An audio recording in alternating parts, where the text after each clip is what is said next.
Hi, I'm Miss Christie from the Free Library of Northampton Township. Thanks for joining me for this week's Writing Skills program. Today we will focus on writing a story and understanding story elements.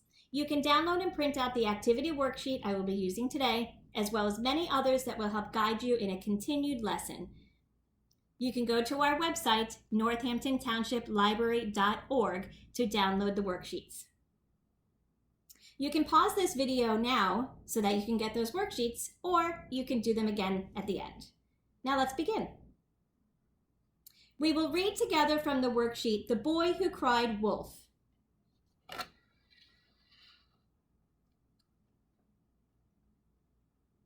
And then I will walk you through a few questions about the story.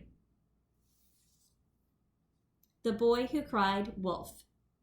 Once upon a time, in a beautiful village near lush rolling hills, there was a boy who watched over the village's sheep. Being alone up in the hills was very boring. To liven up his day, the boy thought it would be fun to scare the villagers and scream, "Wolf! Wolf!" The villagers grabbed whatever they could and ran up the hill to scare off the wolf. When they reached the top, they realized they had been tricked by the mischievous boy.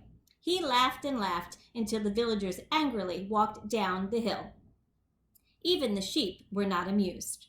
The boy continued to call wolf, and the villagers warned him that the next time they would no longer believe him. The boy shrugged off the warning and laid down for a nap. One lazy afternoon, the boy heard a terrible sound. Before he can even prepare himself, a wolf appeared right before him and was chasing all the village's sheep.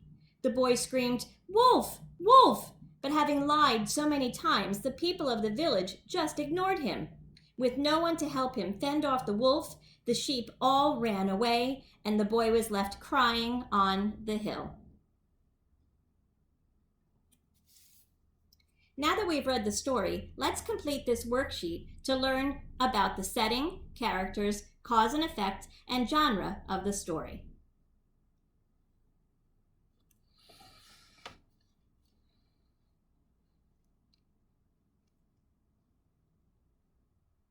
First, what is the setting? The setting is a description of where the story takes place. Let's go to the beginning of the story to find the setting. Okay, the first sentence tells us the story takes place in a beautiful village near lush rolling hills. The description of the setting allows us to visualize the story in our heads. Close your eyes and try to see a picture of a beautiful village with lush rolling hills. So here's the setting, beautiful village near lush rolling hills. Next, let's determine who the main characters are. Do you remember who we read about in the story? The first sentence tells us there is a boy who watched over the sheep. There was a boy who watched over the village's sheep. The story will be about the boy. But who else is important to the story? The villagers are very important to the story because they are the ones who believe the boy, but who are tricked. Being alone up the hills, the boy he felt it was boring. To liven up his day, the boy thought it would be fun to scare the villagers and scream, "Wolf, wolf!" So the boy is the main character, and the villagers are a main character. But there's still one other main character. Do you know who it is? Down at the bottom, we see that the boy screamed, "Wolf, wolf!" But having lied so many times, the people in the village just ignored him. So the wolf appears in the story. So he is another main character. So we have the boy, the villagers, and the wolf.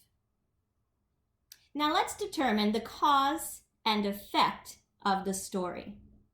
The cause in the story is the boy tricks the villagers by screaming, "Wolf, wolf."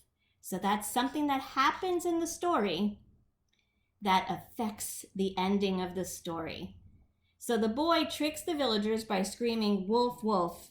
And this made the villagers angry and also made them not believe the boy. And the next time the boy cries out, "Wolf," the villagers do not believe him and the sheep run away. So because the boy tricks everyone, the villagers no longer believe him and the sheep run away. This story has a moral to it. A moral is a lesson learned. The lesson is that in this story is if you tell a lie, people will remember and they may not believe you in the future. So don't tell lies. The boy lied and then nobody believed him. So the cause and effect. So that's the moral, to not lie. Now the last question is the genre of the story. So the genre of the story, that means what type of story is this? And you have 3 choices to choose from.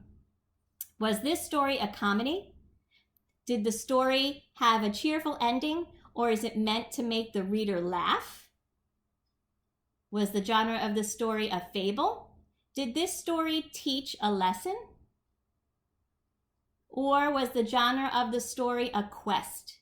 Did this story have a difficult journey towards a place or a goal? Now remember, we talked about the moral of the story was don't tell a lie. So the genre of this story is a fable, meaning this story taught a lesson. We will not tell lies. So you could download and print the rest of the worksheets and continue learning writing skills and understanding story elements. Just visit our website, northamptontownshiplibrary.org. Continue writing, and I'll see you next week.